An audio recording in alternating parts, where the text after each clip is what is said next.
did it. I've been trying to figure out how to get QuickTime to do the webcam and the screen cam at the same time. Other programs can do that, but they're a pain in the butt. I wanted to use it on my Mac. So anyway, breakthrough. I am evolving with technology somehow. I need an assistant is what I need. Somebody to help me with this stuff so I don't have to spend. Well, actually, I do enjoy it. It just takes a lot of time sometimes to work out a problem. Okay, I want to talk a little bit about um, My Little Pony. Friendship is magic. That's right. Unicorn coffee, delicious. So, Shakespeare didn't title sonnets. He wrote a whole bunch of them, and over the years, in a nutshell, the collection became compiled, um, and they just sort of numbered them out of convenience. And I think that there's been attempts to try to number them in some kind of chronological order. I'm not a Shakespeare scholar, so the order of these particular sonnets is a separate field of study in and of itself. So I can't really speak as an expert on that. I'm just a lowly 11th grade English teacher, but I do know a few things. And what we're trying to learn now is just basically the structure of the Shakespearean sonnet. Let's talk about the way that, visually, before you even read the poem, you know, especially when you're taking AP exams and such, you should be able to kind of size up a poem with just sort of looking overall. You see that, well, it's not that long, okay, so maybe you want to count the lines just to check and see if it's a sonnet. So if you ever see a poem that looks about yay big, count up the lines and see what you got. You might be dealing with a sonnet. In this case, we've got our 14 lines. Oh, okay, cool. It's a sonnet. Could it be a Shakespearean sonnet? Let's find out, because a Shakespearean sonnet is going to be broken into three quatrains, four sections, three quatrains with a rhyming couplet at the end, which is such a neat little sort of end cap. And it reminds me a little bit of the neatness, the tidy form that we see in the Bob and Wheel from Gawain's day, Gawain and the Green Knight. I think this is a little more sophisticated and complex. The symmetry, let's just talk for a minute about form. This is a time where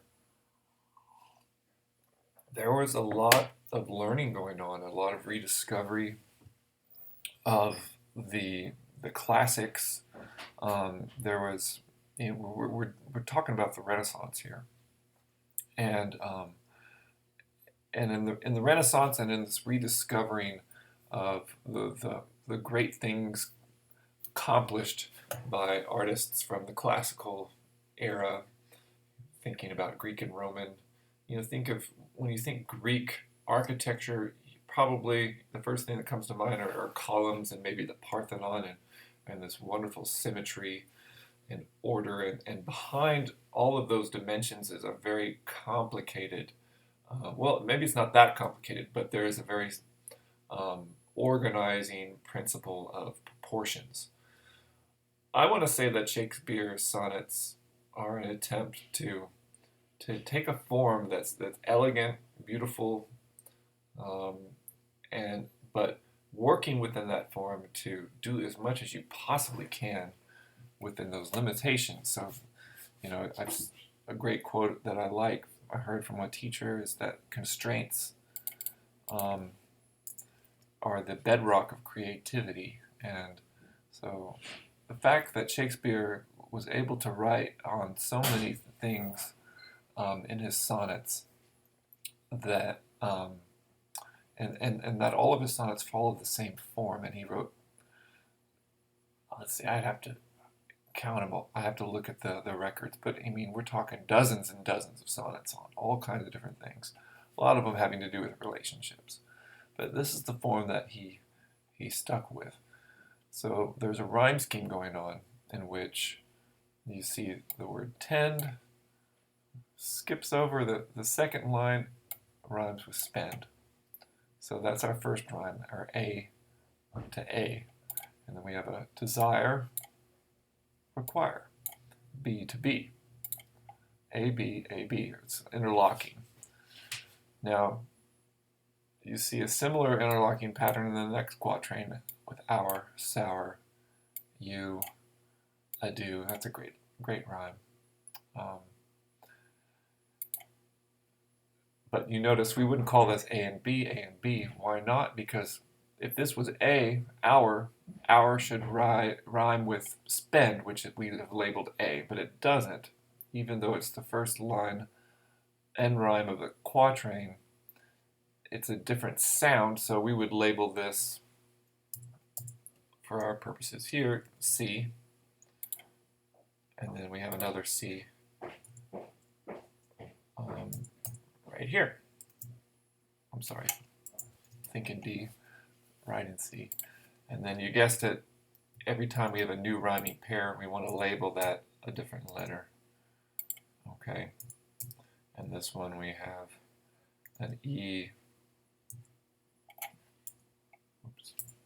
an E, F, E, F. I'm hoping I'm doing this on the fly here. I hope this is, yeah, this should be right. E, F, E, F. And then the couplet is G, G. Hopefully I didn't make a mistake in my labeling. Correct me if I did. But that's basically what you get for a Shakespearean sonnet. The last thing I want to talk about is the iambic pentameter meter.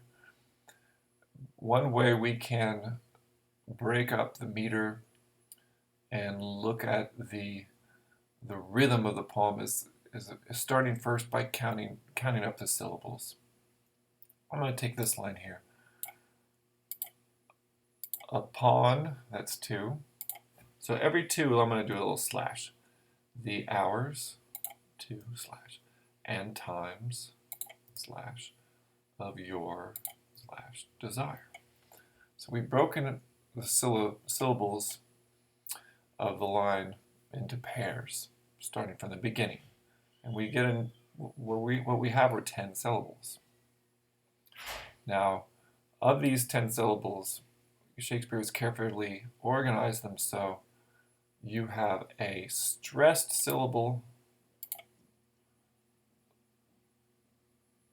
preceded by an unstressed syllable. So like the word upon, the on is going to be stressed. The hours, which one is going to be stressed?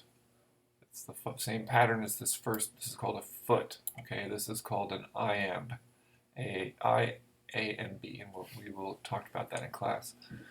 So we have another iamb, which is an unstressed, stressed. Another iamb, unstressed, stressed. Of your unstressed, stressed desire. Now when I don't want to take the time to do it here, but an unstressed syllable is often got a little mark over it, like a cup, and a syllable, or a stressed syllable is going to have like a little slash. I don't want to waste time getting it. I could get a little marker out and show you. But you know what I'm talking about. Unstressed is a little cut mark. Stressed is a slash over the top of the syllable. And that's how you scan the meter. We have 5 iambs, 5 2-syllable pieces that form up the meter in this one line. We count up all of the iambs. We have 5 of them. 5 pentameter, pentameter, iambic pentameter is what we have here. And this is the common meter in Shakespeare's time. And then you'll have some trimeter, tetrameter, pentameter, even some hexameter. We'll look at some of those, but pentameter is the most common one. Maybe it's a holdover from the sort of magic 5 that we saw in Sir Gawain. And the rhythm of it is meant, some people say it sort of reminds you of the ta-tum, ta-tum, ta-tum, ta-tum of a heartbeat. So but we don't read the poem like that. We don't want to go, being your slave, what should I do but tend? It's like, look, we can't read Dr. Seuss like our whole lives. We don't want to just beat the meter and the rhyme silly with our reading. We want to be smooth and elegant and just let the language do its thing, talking like a normal person.